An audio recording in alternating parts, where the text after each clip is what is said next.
bienvenue dans votre chronique consacrée à la santé.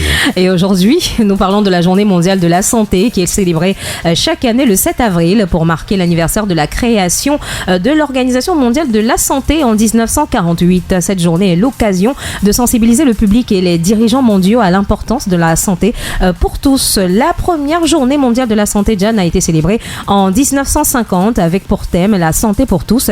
Depuis lors, chaque année, l'OMS choisit un thème spécifique pour mettre en avant les défis sanitaires mondiaux et les solutions pour y répondre. Alors, aujourd'hui, on parle de cette journée mondiale de la santé qui est célébrée chaque 7 avril. Et pour cette année, en 2025, on parle de la problématique liée à la sédentarité. L'Organisation mondiale de la santé rappelle l'importance d'un mode de vie actif.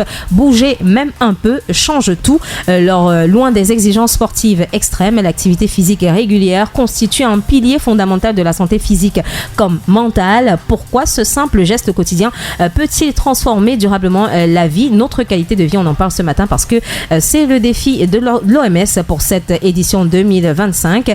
Bouger pour préserver son cœur. L'activité physique stimule le muscle cardiaque, améliore la circulation sanguine et surtout réduit la tension artérielle. Ces effets diminuent le risque de développer des maladies cardiovasculaires. Une marche rapide de 30 minutes par jour suffit déjà à renforcer l'endurance cardio-respiratoire. Alors l'activité physique régulière, selon l'OMS, peut réduire grandement le risque de maladies coronariennes à long terme. Elle contribue aussi à réguler le taux de cholestérol et la glycémie. L'un des bienfaits les plus visibles de l'activité physique est bien entendu la gestion du poids. En augmentant les dépenses énergétiques, elle aide à équilibrer la balance calorique, mais ce n'est pas qu'une question d'apparence. Le surpoids est un facteur de risque majeur de diabète de type 2, d'hypertension ou encore de troubles articulaires couplés à une alimentation équilibrée. L'activité physique permet d'installer un cercle vertueux favorable à un poids de forme durable. Avec les années, la masse musculaire tend à diminuer. Ce phénomène appelé sarcopénie fragilise le corps et augmente le risque de chute. L'activité physique alors recommandée par l'OMS pour cette année,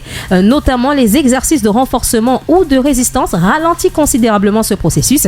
Elle favorise aussi la densité osseuse, un point crucial chez les femmes avec la ménopause. Selon l'assurance maladie, la pratique régulière d'une activité adaptée peut réduire de 50% les risques de chute chez les seniors. Le sport réduit également le stress et l'anxiété.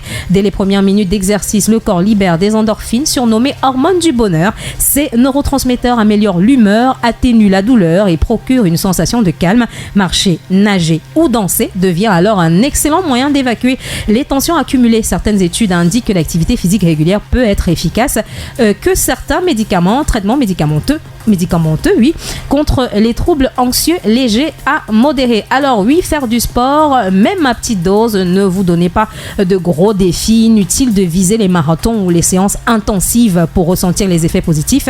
45 minutes d'activité modérée 3 à 5 fois par semaine suffisent à améliorer la santé mentale. L'important ici, c'est de maintenir une certaine constance dans la durée. Le corps comme l'esprit s'adaptent progressivement aux nouvelles habitudes.